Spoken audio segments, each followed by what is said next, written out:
to our January prep sessions. Big energy, big vision, goal setting for a year of growth. Thank you for the enthusiasm from our team. Today's webinar explores how goal setting can be energizing and impactful on our own lives and the lives of our students. In this prep session, we'll be talking with two dynamic professionals that are part of our extended Hip Hop Public Health team about how they have built their health and movement careers. This conversation is inspired by the fresh energy of the new year and our desire to share inspiration and vision with all of you. We know that many of the health MCs who connect with our toolkits are passionate educators with big energy for the work that they do in their school, community, and more. So we hope that today's session will inspire your efforts and also cheer you on in your journey. I'm Pixel with Hip Hop Public Health, and I am joined by my colleagues Lindsay and Jennifer, who will co-facilitate today's session along with our guest facilitators, Coach Walker and Mark Santamaria. So for those of you who are new, oh yes, thank you for the wave. For those of you who are new or returning to this space, thank you for joining us. And if you're watching the recording, we're glad you tuned in. Great. Thank you so much, Pixel. For those of you who may be new to Hip Hop Public Health, we are a nonprofit educational organization that was co-founded by legendary hip hop artist Dougie Fresh, who's known as the pioneer of human beatboxing, and by neurologist Dr. Lajide Williams, also known as the Hip Hop Doc. Together, about 20 years ago, they started creating fun, catchy hip hop songs grounded in science and designed to share important health messages with young people and their families. Today, we work with many artists and educators, including Mark and Coach Walker, who are with us today, and Pixel and Jennifer. And we have more than 250 free evidence-informed multimedia health resources that inspire people of all ages to care for themselves and for those around them. These prep sessions are part of our free offerings for educators. We hold them each month, where we spotlight one or sometimes a few of our toolkits centered around a theme, where we'll walk you through practical tips and strategies you can use right away in your classroom.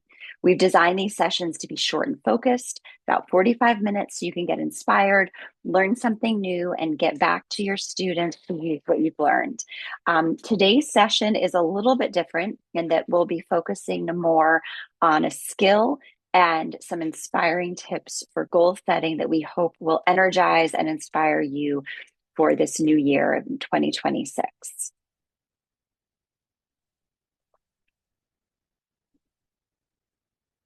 So here's what we have planned for today's session. We've collected a bunch of stellar goal setters among us. In the hook, Jennifer will interview Coach Walker, who has a long and inspired career as a physical education teacher in North Carolina. He helps create our beloved slide, You Move How You Move, and we'll talk about his work in health, in his work and his path. During the verses, you'll hear from Mark, a choreographer and dancer with Hip Hop Public Health, as he talks about how he applies the concept You Move How You Move to his professional and personal goals. And finally, in the remix, we'll get to hear from any of you who have questions or want to share something you're working on with your goals. A key note about this Zoom webinar is that in Zoom webinars like this one, participants cannot see one another and we cannot see you, the participants. So you can message us anytime in the chat feature, as some of you have done. There's a Q&A button that you can use if you have questions that come up now or towards the end. And before we get started, I want to talk a little bit about the importance of goal setting in the field of health education. So as many of you know, goal setting is one of the 8 national health education standards. I forgot to talk about the webinar feature, did I? No, it's okay. So this standard 6 is goal setting, which describes a goal as the ability to use a goal setting process to support the health and well-being of self and others. The rationale as stated in that standard is that goal setting is a process to support short and long-term health and well-being goals. And I really love where this goal goes in its description. It adds that in addition to achieving a goal and a goal setting process includes using practices, habits, and routines in daily life. The standard includes the process needed to plan, reach, and reflect on health goals, and that setting goals is a flexible process and considers personal and social factors affecting health, and well-being. Goal setting supports aspirations and future planning for health and well-being within individual, interpersonal, community, societal, and environmental contexts. It's a very comprehensive standard. And as a former high school teacher who used to teach goal setting, I know how exciting it can be for students to see themselves make and achieve goals that are meaningful to them. And as a goal setting enthusiast myself, I know how alive and motivated goals can make my work and my home life, and how that energy and those projects ripple out to positively impact those around me. So let's dive in more about goal setting as I pass the conversation over to Jennifer and Coach Walker. Thank you, Pixel. So we're going to get started now exploring the topics of vision and goals with our special guest. Today's session is about bringing big energy and vision into your goals for the year ahead. Today's guest speaker brings us both the energy and the vision. And one of his visions is, like Pixel mentioned, is incorporated into Hip Hop Public Health's materials, and that vision is you move how you move. Originally created for Open Up, Level Up, this concept is also included in the ABCs of Me, Hype Hawaii, and Brush It Off materials. If you've been with us this school year, you've also seen this message in our prep sessions. It serves to set the tone right away in our lessons. It reminds students and us that movement doesn't look the same for everyone. We all have different bodies, abilities, and styles, and that every way of moving is valid. So our visionary guest is Coach Chris Walker. He is a veteran physical educator in Orange County schools with 30 years of teaching experience, known for energizing classrooms and elevating elementary physical education across his district. Coach Walker now serves as the current president of NC Shape, having officially taken the baton at the recent conference. As a nationally recognized open national trainer, he delivers high quality professional development and curriculum supports to educators across the country. His numerous accolades include being named the 2022 NC Shape Elementary Teacher of the Year, the 2017-18 Orange County Schools Teacher of the Year, which all reflect his lasting impact on the profession. And if that's not enough, to give him something else to do in his spare time, Coach Walker is a licensed massage body therapist, owner of Broad Reach Fitness, personal trainer, and co-executive director of NC Shape. So please help me welcome Coach Walker to our prep session. Hi, Coach Walker. Hey, Jennifer, thank you for having me. How are So you? thank you for gracing us with your energy. That's what today's Oh. about, big energy, big vision. Um, and this time of the year, we know that people are in the mindset of setting resolutions, creating goals, restarting because they're thinking about the year ahead, wanting to achieve something, wanting to experience something different. And we know that you are a big visionary. You've created a lot of big visions, as we've seen from your amazing career. And we know that you've created a big vision for your students. And I'd love to hear more about what that vision is and how you got there. How did you get clear on what that vision was for your students? Well, thank you for asking. So for me, it goes back to my early years of teaching. When I came in as a young teacher back in 1996, when I graduated from college, I was tasked of, being just a new teacher. And I was trying to figure out, like, what is it that these kiddos of mine, who was called my students, my kiddos, what do they need by the time they leave? So what I did, I started going out to the local middle schools at the time. It was two in the school district that I taught at. And I say, hey, what are some things you're looking forward to for sixth graders who come to you? And so I got a lot of advice from those teachers, like, hey, when kids come, they don't, can't toss a ball up, and strike it on a serve from tennis, or volleyball striking, spiking a volleyball, or bumping or passing, or, being able to play games or activities and be, good sports. And so I took that to heart, and as I was taught that first year, learning and everything, after about my second or third year, I was like, all right, here's what I want for my kids. So I started realizing that as an elementary physical educator, that I would see the kids longer than any other teacher in their career for 6 years, and no other at any other level. 3 at middle school, junior high, 4 years at high school, and then you go to college. And a lot of times, the college professors, you're there for 2 years, 3 years, 4 years, then you're off to graduate school. And so I knew that those 6 years, it was meaningful, and in that time, I would see those kids from, runny nose, worrying about their parents not coming back to home to pick them up at the end of the day, to prepubescent teenagers. And I was like, I can't wait for you to leave. Run along, on you go. So I was like, so what can I give them? What can I help them to? And so I started realizing, the thing that they need, I want them to feel success. And their success would be, can they go to a birthday party, a family reunion, a picnic, or any kind of celebration, and be able to participate in the backyard games. And if they could, that was a success. So I want them to feel confident to be able to play catch, play tag, to throw a ball, to hit a pinata, to play chase, I could say swim, because we actually instilled some swimming safety as in my later years was teaching, but just feel confident. And that was my vision for my kiddos. And I was like, and if I could do that for them, I feel like it'd be in a successful rate for my kids. And so that was my vision for them, to keep them moving along. And I just kept that each year going along through my years of teaching. That's beautiful. Something that I love about this vision is that you had a vision for your students that they likely didn't have for themselves, right? Especially at that age.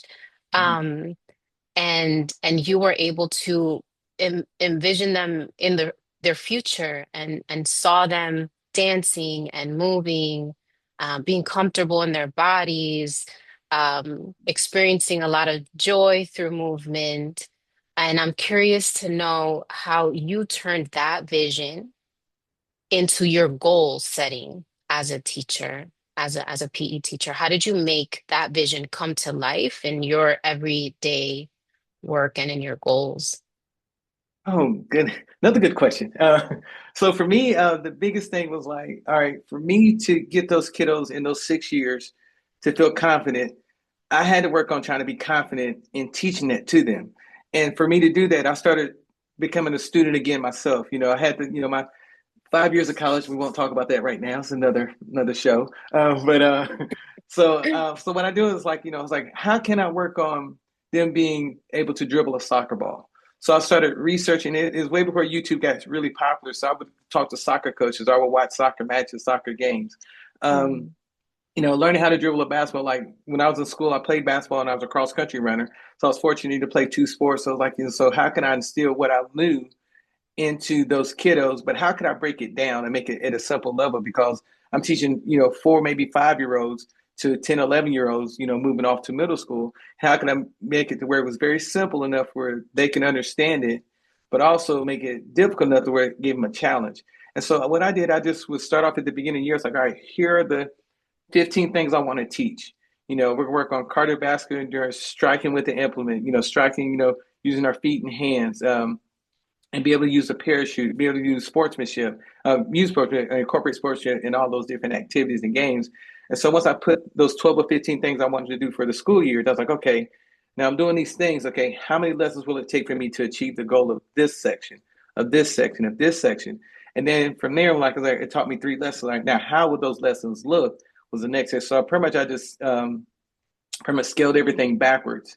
And the words eluding me that I'm thinking about, but I pretty much built my program backwards from there. And then, Mhm, and as mhm. I did that backwards, I was like, okay, so I got that, at my 6 year program, what I wanted to do. Now, can I break that into 1 year? And then, so with me teaching those kids over the 6 years, so okay, I got that part. So what's the next thing? It's like, all right, so when they get to kindergarten through second grade, they need to know all the basics. How can they locomotive move, skip, hop, jump, gallop, slide. So as they taught them that, it's like, and within there, I was also instilling like a little bit of dance, because I figured if I could teach the kids to move, go left, right, front, and back, those are basics of every dance. Now, Could they, do salsa dancing? I can't say, I can I don't salsa a little know. bit. But if they left, right, front, and back, you can, those four corners, that's, it allowed them to be able to do some of the most basic dance, like the Cupid Shuffle that everybody hears at a wedding or some event.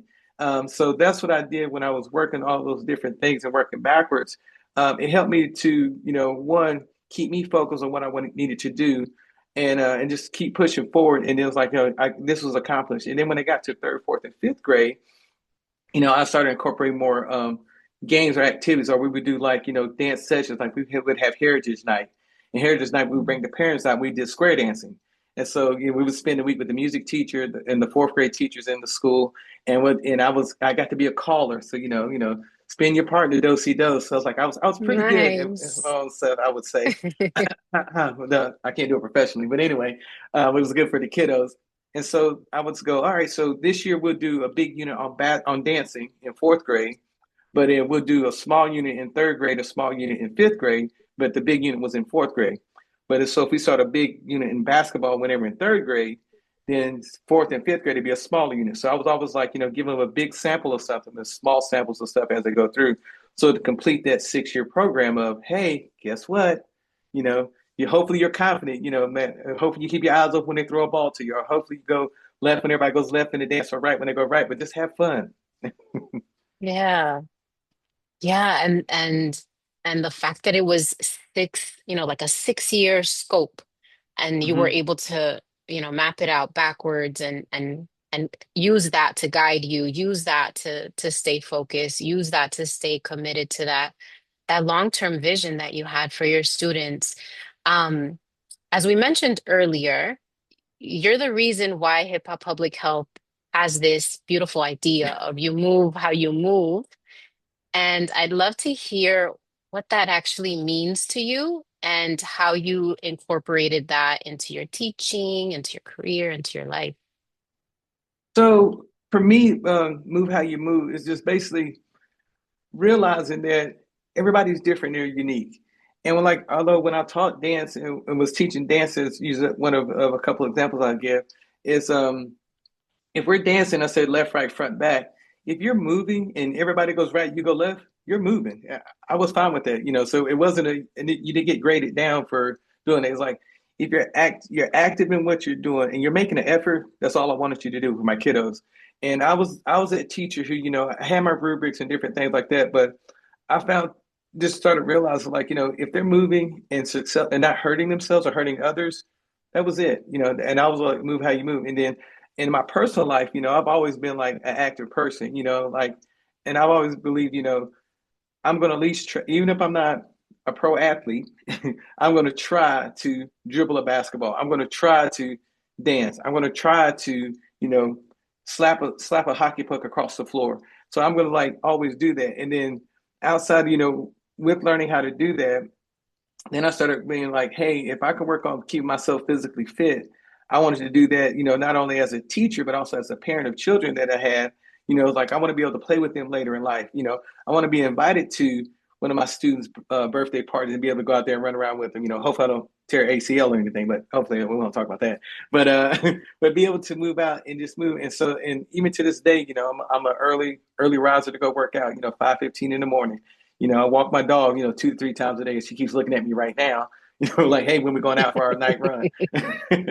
But it's just, what I found with, move how you move is just like freedom. And when I had that conversation years ago with Hip Hop Public Health, it was just like, it's that freedom, and it's even got to the point that when I was teaching, I would tell my kiddos, it's like, hey, you don't have to wear shoes in my class, And when we were all younger, we used to always, go barefoot and run around. It was our parents that told us to put shoes on. It's just that freedom of, expressing yourself, how you express yourself and try to be successful, and success is, if you couldn't catch a tennis ball at the beginning of the school year, but you can catch it at the end of the year, even just one time, that's success. And you just move when you move and your body's there, but it's all about the effort, just move how you move. Freedom. Wow, that's super powerful. To be free in your body, to be free in Mhm. your movement. Um, Yeah. I think it's also really reflective of just your mindset, your philosophy, which I mentioned to you. That's something that struck me in our first few moments of talking to each other is that energy, um that beautiful um way that you see life and see the world. And Uh, yeah, so we have, people here and people watching, and they are, likely have their own goals that they want to strive for, their own mhm. vision. Maybe they've been discouraged, um maybe they're afraid to get started, maybe it's been bumpy. um what advice, with your, beautiful way of seeing things and your philosophy, what advice would you want to give them as they think about their year ahead? So I would say it's something that people that I tell a lot of folks is everything's a season, and and there are those cold seasons, there's those warm seasons, there's those bright and sunny seasons, and like we're all going through things in life, and those things in life could they seem very big on us right now. When you're in the middle of something negative, you're in it big. But what I've learned over my years, being on Earth, is that it could be worse. It could be worse. You can think about the ancestors we had from 7 8 generations ago. Having the fight to or just having power in their house. And or just whatever. And it's like, you know what? My cell phone didn't work for 3 hours. It's gonna be okay. It's a short season. Life's good. I'm breathing. I'm able to move. I can go outside and breathe some fresh air. Even when COVID happened. And it was a terrible time for everybody around the world. I just remember saying, telling my wife, I was like, you know what? I actually like this. No ambient light in the background. People outside walking. Although they're saying hey from 70 feet away across the street, but there's no cars. It's just like hear birds chirping. Hear a lot of dogs barking too. But it was just pretty much. Mhm. I've always been like that, and I try to impart that on my students. It's like they may be having a rough day, and I realized when these kids came into my class, I want this to be their best 45 minutes of their day. I don't know what happens after it. I don't know what happened before, but when they come to my class, it's having fun, even if they were a little booger that day. And I say that kindly. They With came in, love. they're with love. They're a little booger. And I may have to put, he, she, or they in timeout, and it was okay. I would come back to them. It's like, hey, guess what? This is a bad decision you made, and that's okay. We all make bad decisions. We just gotta live with them. I turn left when I turn to turn right. I was late for this or late for that. It happens. And sometimes it's okay to be upset. But I was just telling them, like, but you can't, emotions are okay. Everybody has them, but you can't make somebody else's life. I try to tell them, like, you can't make somebody else miserable because you're miserable. Take a time, take a minute, take a breath. If you can learn how to take a breath, it helps you to stay with yourself, relax, and then take that next step forward because it's just a season. And young kids, a season for them, it's like it's the end of the world. It's like a I don't get to lifetime. get, yeah, it's a lifetime for them. Now and then I look at, I'm like, you're gonna be okay. And I've always looked at it, matter. Okay, baby, I'm sorry, my dog keeps scratching me, like, let's go.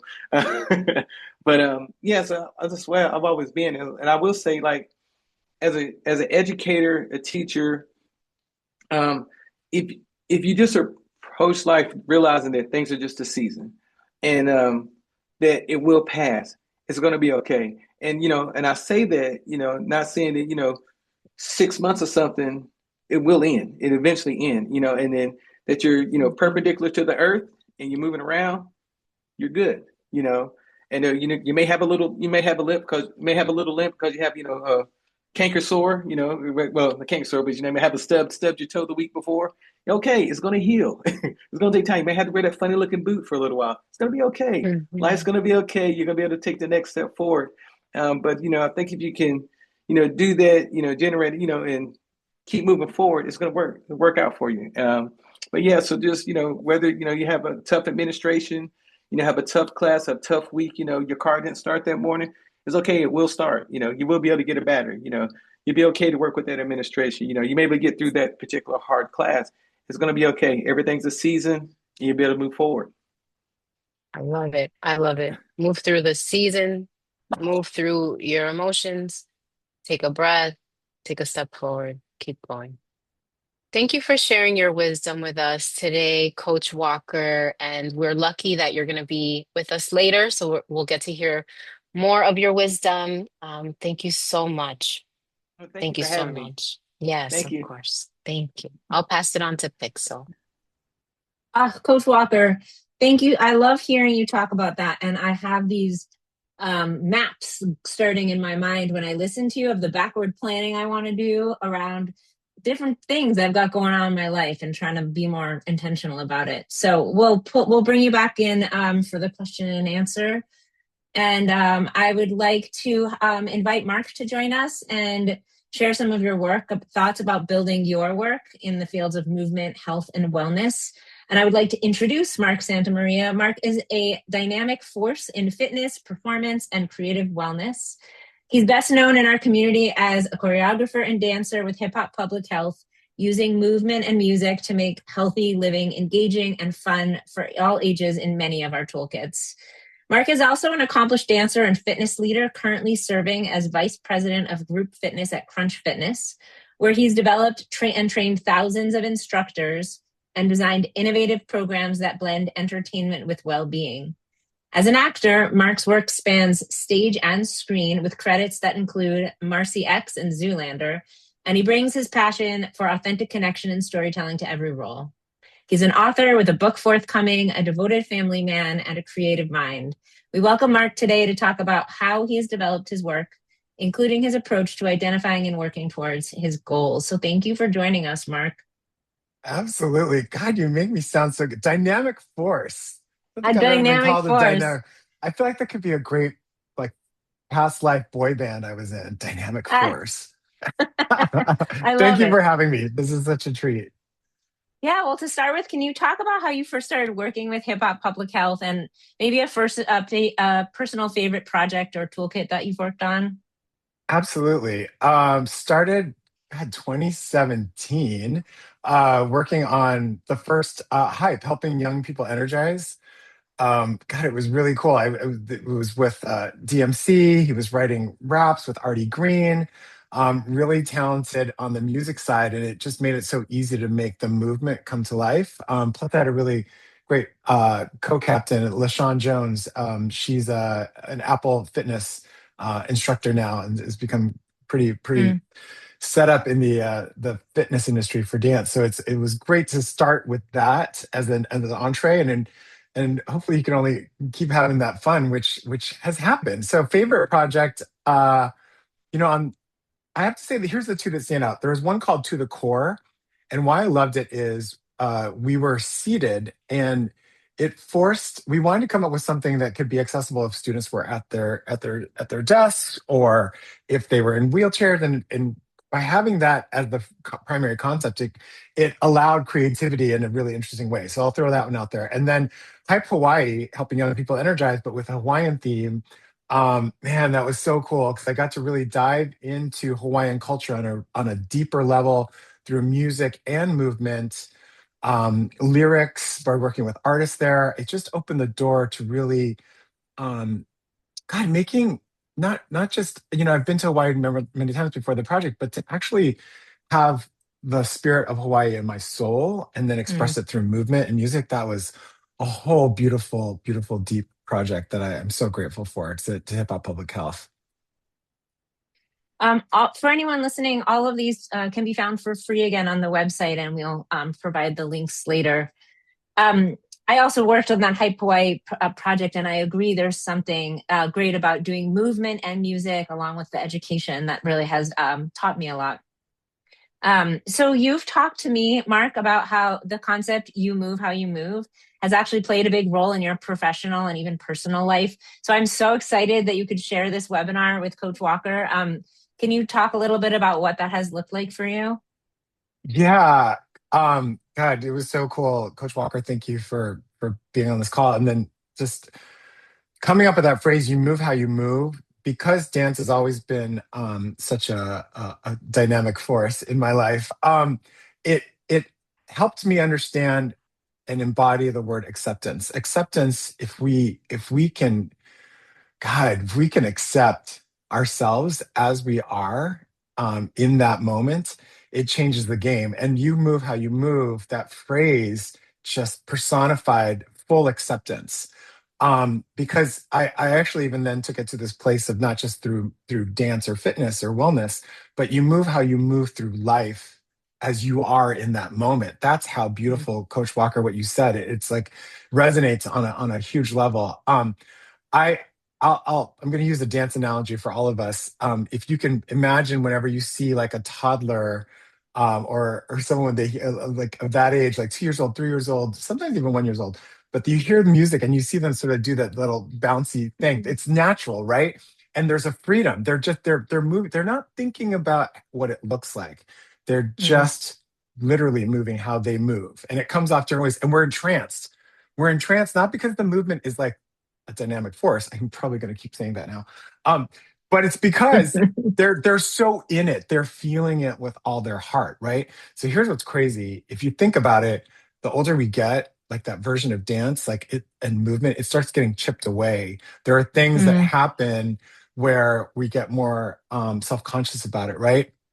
And to come when I realized through Coach Walker's like beautiful phrasing of acceptance, really, you move how you move. I started to understand that, in many different ways, I had chipped away at the natural joy that I have of what I had in that moment. So the version of dance as a toddler to how I operate as a leader in a classroom to how I even am aging, right? Like sometimes you're just like really harsh on yourself. You're like, okay, this is what's happening. And to then go back to acceptance and recognize that we actually have the power and should come back to the love of who we are in that moment. That acceptance, move how you move in life, leads to freedom, which Coach Walker was talking about. That's the freedom then that opens you up to the energy of what we really are, which I love this title of what we're talking about today, this big energy to really honor and have the freedom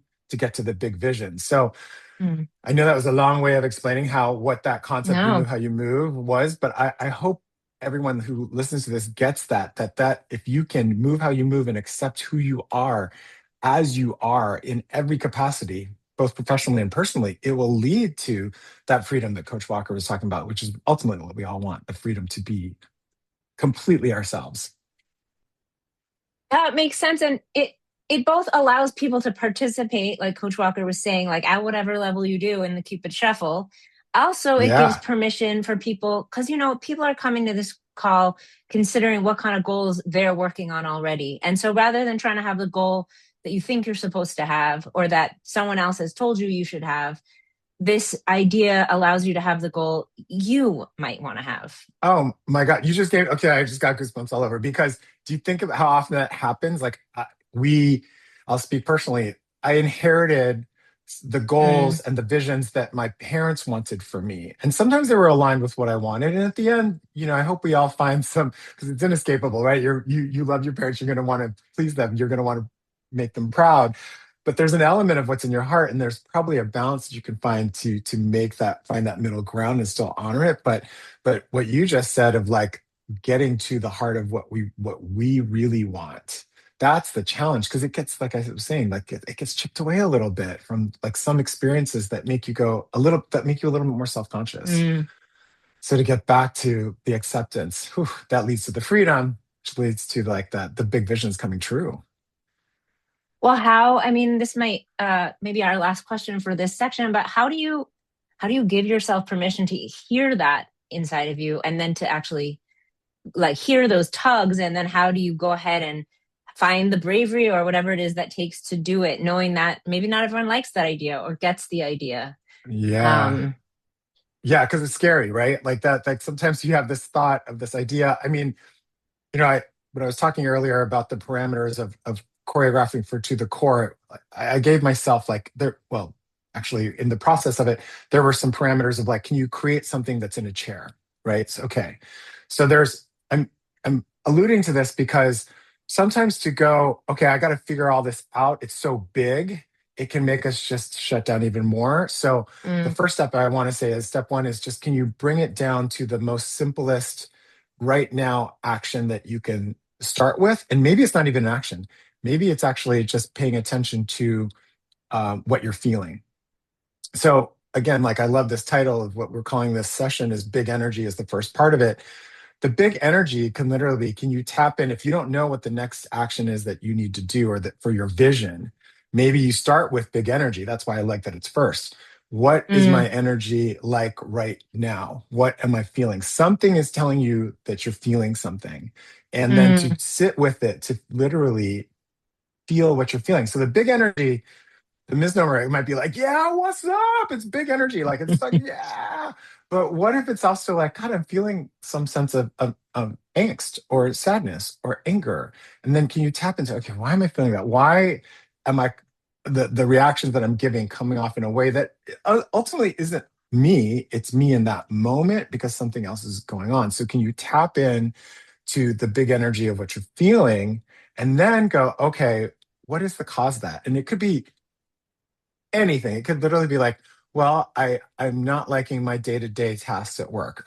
I am not liking that I don't seem to have time for this pastime that I love, right? And you just have to keep digging. I think you and when we were talking about this is, can we go through the different layers of peeling back and going, okay, what's going on that's making me feel what I'm feeling? Only then can you go, when you get to the root of what it is, to just go, okay, I want more creativity in my life. Let's say that's one of my things. So I wanted creativity in 2026. I want that to be at the forefront of everything I do. See, and here's the thing I want to challenge us to accept is probably what you're feeling for one aspect. I started out with more creativity in my job, but actually I realized it's so important to me that I want it to be as I am in a parent, as I am with my husband in our relationship, as I am with my friendships. Like it's more how I am in my kitchen. Like, where are the spices? Like, can I be creative with that? And then to go, okay, I've got the parameters, creativity, and then take the moment to go back to acceptance. Can I accept that? Because sometimes creativity sounds really cute, so that's easy to accept. But what if it's something bigger? Like, what if it's something that you haven't actually even or weren't ready to admit, but now you're planning that it's coming out through your emotions, and then you can say, just sit with it. To give some practical things, journaling helps me a lot. Even like 5 to 10 minutes of my version of meditation in the morning. I say my version because it's definitely not what most people like tell you to do, sit still and all that kind of stuff. I've got a nice warm cup of coffee in my hands. I take little sips. It's like, so your version of meditation, nature, I think you and I talked about nature, like just sticking my feet in the sand or walking through the woods and just noticing and getting out of your head, the logical part, and then just coming back to, okay, I said this. I want this in my life. This is something I'm feeling. This is something I want to add to my life. Take the time to let that be, and it's amazing what it will open up. It'll lead to okay, this is all right. I like this. I can go. I can take the next. I can ask the next question, whatever that is. Right? Does that You know help? what? Yes, and you know what? I want to point out that when I'm listening to you, and I'm sure others might be thinking something similar, is it's so apparent that goal setting is a skill. That all the Yes. things you're describing is not something that a new goal setter would necessarily know how to do. All of the different steps, finding the vision, having a way to ground yourself, having a process, having a way to self-reflect are, if we go back to the first couple slides, they really are what this skill of goal setting is that we are talking about. And so for anyone who might feel like I wouldn't even know how to do any of that stuff, the truth is, just like Coach Walker was saying, this is a skill. It's a skill that you do by practicing. You try to set the goals you're going for, and you keep developing your skill. And there really is a lot of information out there. If this is something you don't consider yourself an expert in yet, but you would like to get better at it. Because Mark, clearly, I would say you are an advanced goal setter. And I thank you for sharing all of that. That's really kind. Go ahead and stay on. I want to bring up any questions people might have and give us a chance to answer any questions that might be coming up. So thank you. We'll bring Coach Walker back on, and Lindsay's going to check the chat, and we'll see if we what questions. So right now, if you have any questions for any of us or for either of our guests, please go ahead and add them to the chat if you haven't already. Great. I'm seeing some questions come in. The first one, this is a great one. And Coach Walker, I think maybe I'll ask you to address this one briefly, is it's easy to be excited about a goal at first, but how do I keep going? I feel like this participant kind of read my mind too. I also have this question. So love to hear sort of maybe just a little bit about how you keep motivated by your big picture goals. So sometimes I take that step back and I go back to why did I get what I'm doing? Why am I here? What I've been doing, and like what was my initial goal to be an educator? And it was like to spread joy and for growth. And so like when I had that hurdle, it's like okay, there is that little setback, but it's like to get that strength, I go back to how did I get here?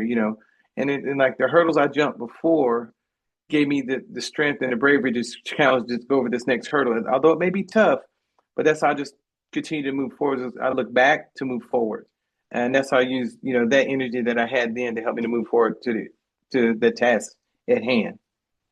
I love that. And that really feels to me like you're also speaking to that getting grounded piece that we've talked about, finding Yeah. the thing that both inspires and grounds you and being able to come back to it as a source of strength. Yes. How about this one? And Mark, maybe I'll ask you to respond to this. How do I keep that feeling of inspiration if I'm not hitting my milestones for success at first? Oh, first of all, I love that you've got milestones, right? Because that's just it chunks it down so to feel less daunting, to have like one really big goal to just get to that one finish line. Because really, like the thing we want to remind ourselves that there's never like there's just always another finish line. So by already having little milestones, I think that's great. I would say celebrate the win. Start off with the affirmative. Like, what's the positive? Like, okay, maybe you didn't hit that milestone at that exact moment that you set, but know that, timing is sometimes arbitrary that we set. Sometimes we might have been extra easy or sometimes we might have been extra hard and aggressive on the timeline. So then right away go to, okay, what did I do that moves me in the right direction? Because, that little nudge is actually huge because it's that concept of all the little ones add up to the big one. So even though it didn't meet the timeline that you had set, it's still there. The second thing I'd say is nurture the tugs, like whatever the daily smallest action is. So to keep you on course, it's stay the course, stay the course. I have that written in front of me many times. I have to just remind myself because it can feel like debilitating to just go, God, here I am again. What am I really doing? I was thinking that earlier today. And sometimes you just go, okay, when I say nurture the tug, like what's the little thing that's calling to you that says, okay, if I could just do this for even like 2 minutes, 5 minutes, whatever it is, right? Like I'm writing a book and that's like sometimes feels hard. So I can sometimes just go, okay, you know what, Mark, today you're going to write 5 minutes. Can you just write 5 minutes? The tug is, I know I want to write. I don't want to write for 15 minutes or half an hour because I don't have the time because one of my kids is sick. So it's making me stressed out. Like true story. And I just nurture the tug and do like 5 minutes. And then start there. Stay with the little try it, keep going. Stay the course. I love that. I love that. Thank you. I think we have time for one more question. And so actually I'd love to ask both of you, Coach Walker and Mark, if you could kind of give your thoughts on this question. How do you find the time to do more than you're already doing? We know this is, I think, a challenge for all of us, and especially for teachers and educators, for those of us who have multiple, passions and professional and personal pursuits. So, how do you find the time to do more than you're already doing? Coach Walker, why don't I pass it to you first? Um, how I found it was it, years ago I just realized I had to take time for me, and I had to realize that who better to take care of yourself than you? And if you don't take time to take care of yourself, people will take care of you. But I was like, I never want to be a burden on other folks. So I would like take that step back, like, okay, what can I do for myself to inspire me to do more and do other things? So it's like, even if it was, I could do, 5 push-ups on the side on my own. I can, like Mark was saying, I could journal, put my thoughts down here.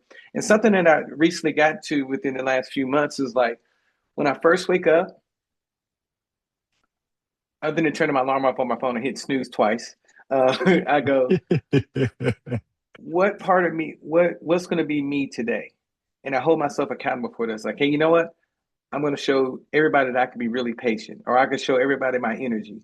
And then as the day goes along, I make sure that I do that. Also, and do that as I'm moving forward through my day, and like just go back and hold myself accountable for that. And then also still take that time for myself, whether it's 5 minutes here, 10 minutes here, take that breath, and just breathe. And then, and start putting the chunks in, because like saying, I have to take care of myself first. If I can't take care of myself, I'm not able to help others if I don't take care of myself first. And that's what I, try to, do that every day. And if I could do that, then I could be more of a inspiration or a blessing to other people if I'm in a good mental and physical state.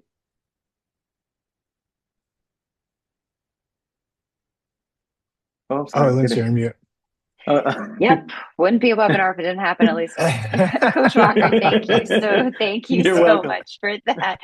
Mark, what are your thoughts? Yeah, I mean, you asked that's a deep question. I took a big sigh because I probably grapple with that every day of like, whoa, how do you, because we want to do more, like setting, big energy, big vision, like you always want more. I would say definitely always come back to asking your why. Like, why is this important for me to add this to my life or to do more in this way?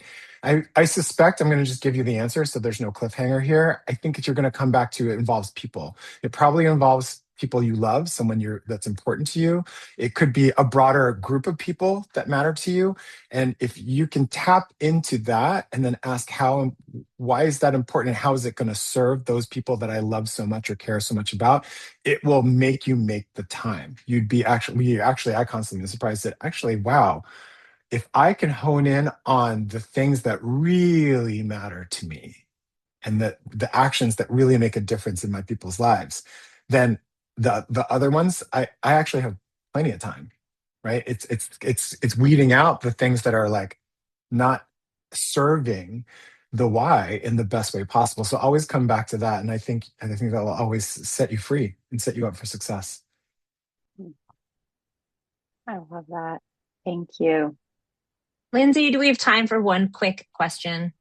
I feel like you read my mind, Pixel, because I wanted to ask if we had time for a bonus question, because I feel like what we just talked about leads beautifully into this one final question that popped into the chat. Pixel, do you want to read the question? Yeah. Audrey shared that my kiddos, she also uses that term, created a SMART goal journal on the end of winter break. My issue is motivating them to revisit the journal. I think they view it as a one and done. So Mark, given time, we'll have to have some concise thoughts about this one. What would you say? Yeah, Coach Walker, you look ready. I'll let Mark go first. Oh, you're ready to let Mark go first. Mark, You have a thought? God, it's such a good question. Like constant, continuous motivation, right? First of all, you set up a great system of a goal journal, right? I think having steady time and just building consistency, and that's going to be the really hard part, even if it's just a weekly touch point of like checking in and then giving them something, that little nudge or that next little thing that they can do. So let's say we last left it at winter break. They wrote something to set a time and just make it and set up the expectation. Like, okay, we're going to every Friday at X time, we're going to do this and make it like an experience, an experiential thing. Like for some of us, the classic ones at home, we're like, I'm going to light a candle, I'm going to have a warm beverage or a glass of wine or whatever the thing is. You find the kid version that makes it experiential. And then to me, what I find when I do with my own twin girls, I give them a specific prompt that's very small and focused, because I realize if I ask too broad of a question, like then it's just like for one of them, she's not having it. She's just like, just starts like, why am I doing this? So to take tie it to the prior question, right? So there's constantly like a build. I think that I would try that. I think adding those components would help that process of fostering it. And in subconsciously, it's telling them this is a journey. This goal is never one and done. Like I said this earlier, like we think it's like once I wrote it down, it's going to manifest in the world. I said it out loud. Ta-da! No, like you actually have to do some things sometimes. But realistically, as humans, sometimes we just want to do a small thing because of all the other to-dos on the list, right? So hopefully that helped. Coach Walker, I'll pass it over to you. Well, I echo. So I will say the one thing is, Audrey, is like an amazing, like Mark was saying, it's amazing that you have to have your kiddos doing the journal. So I would do, since you're coming back from winter break and they did it before then, it's not a one and done. It's like, all right, how can I achieve that goal?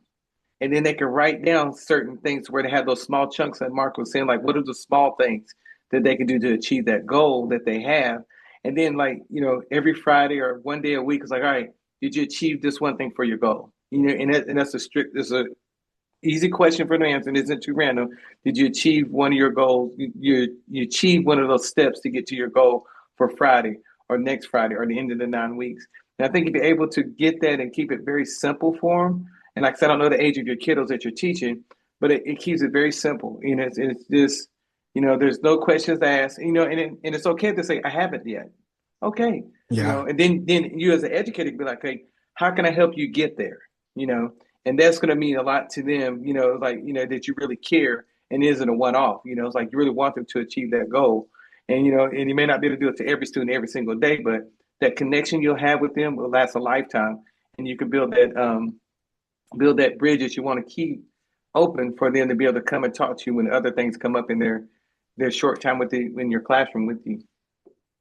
I have to just throw in one little practical thing, building on what he just said. One of the things you can do is Pixel and I talked about this is mind mapping. If you take and show them how to do it, but literally mind mapping is where you put one word in the middle. Like, let's say I want more creativity. I put that in the middle. Then I give myself a finite amount of time. It's 5 minutes. I'm going to come up with as many directional arrows and create a new bubble of how I want to do that. So one arrow will be creativity in the kitchen. And then within kitchen, maybe it's like the spice rack. And then within Spice Rack, it's like alphabetical, right? Like just have the kids learn that process, mind mapping, which now I've extended to heart mapping, what's in your heart. It's such a great strategy sometimes when you don't want to have to write out a bunch of things. And it looks gay and it looks pretty. It looks cool too, like on a big piece of paper. So that might be one thing you explore. And echo what Mark just said. I'm sorry, this is really good.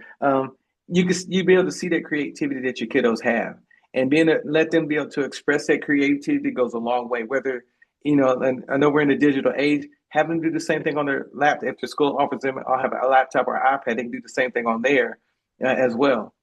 So, thank you so much for asking, Audrey. Audrey replied with a sweet exclamation mark. So thank you so much. It's an exciting topic. We're going to wrap up for time.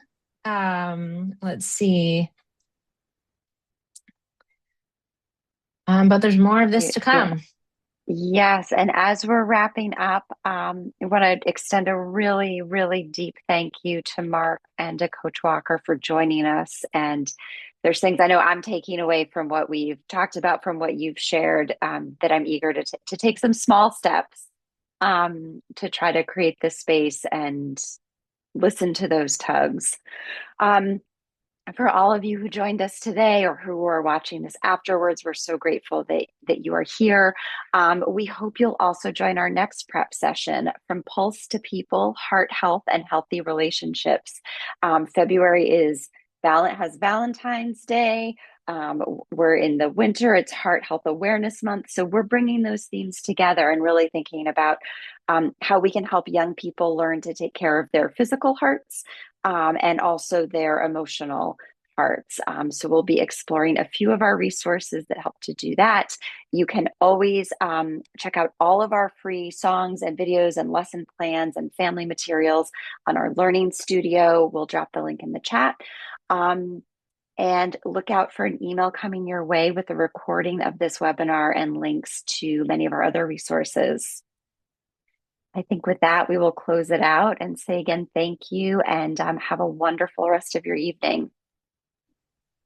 Thanks, everyone. Bye, everyone. Bye. Bye, everybody. Bye, everyone. Thank you.